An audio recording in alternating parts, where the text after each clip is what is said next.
We heard Vice President Sara Duterte make statements about exhuming, warning Marcos that she will exhume the body of former President Marcos, that she once daydreamed of cutting off the head of President Bongbong Marcos. What do you make of these statements?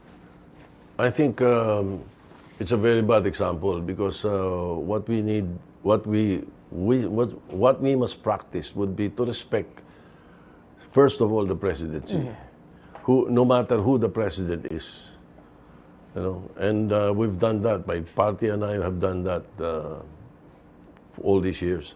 So I think the president deserves more respect than that. So, you disagree with the comments made by VP Sara? Oh, You yes. think that No. Very uncalled for and unbecoming. hindi matagal na kayo sa politika, Tito Sen, alam for sure, alam nyo to, hindi bago yung hindi magkasundo yung presidente at vice president. I mean, the last administration, President Duterte and VP many times. Robredo. It's happened many times before. And there are people saying na, and this hindi lang ito sa current administration, even before, na parang, if you disagree with the president, just resign. So there are now calls for Vice President Sara Duterte to resign. There are alleged talks of impeachment against her. What's your comment on that? Well, resigning from any cabinet post is the right thing to do, which he has already done. Pero resigning from the vice presidency, that's a different story. That's not possible. I don't think it's possible. Only an impeachment can do that. So no resignation for the vice president. Is that possible? That's, well, if she does, yes, it's possible. But I don't know. I doubt it. I doubt that it'll ever happen. I find you, Tito Sen, in a very interesting position right now, because you were good with President Duterte. Oh, yes. You're yes. good with the Dutertes. At the same time, Yeah, you're good President with the Marcoses. Duterte and I are good friends, yeah. Ang tanong ngayon, Tito Sen, paano kung ma-elect kayo? How do you position yourself in between the Marcoses and Dutertes? I will be in the best position because I have always been a staunch supporter of the independence of the Senate. And it can be gleaned in my Senate presidency, even during the time that I was minority leader. I have always espoused that the Senate should be independent.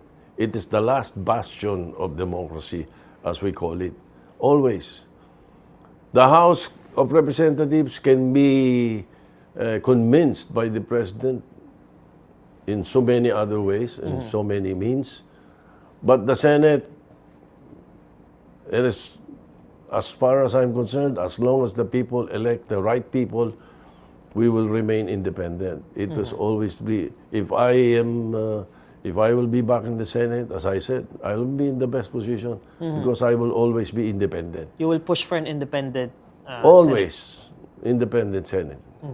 So, if, let's say, you can have a conversation with VP Sara right now. You said it's setting a bad example, that the president deserves more respect, and that you do not agree with the statement she made recently against President Marcos and the family. So, what would you tell VP Sara if, let's say, magkausap kayo ngayon? Anong advice may bigay mo kay VP Sara? Well, perhaps it would be good for her to take a step back and look at the situation in a different perspective, and ask herself, is this good for the people? Is this good for the country or not?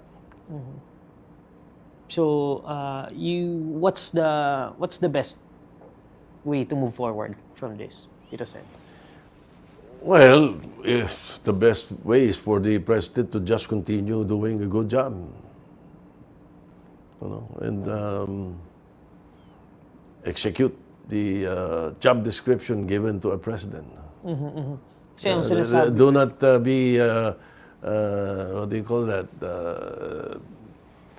Do not be sidetracked by political issues or issues like this.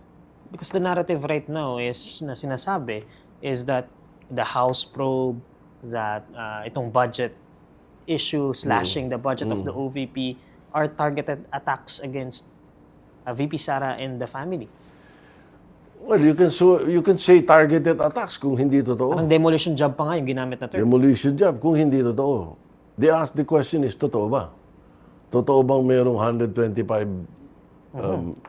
million na hindi ma-explika? Totoo ba na mayroong 16 million na hindi ma-explika? Totoo bang may related sa mga kung sino-sino sinasabi? That's the issue. That's the question. Then, if hindi totoo, then it is a demolition job. It is a... From your view, what should VP Sara do? If it's true, if it's true, then the House is doing its job. So what should VP Sara do? Should she just respond to the questions lodged against her? Well, yes, I think she should.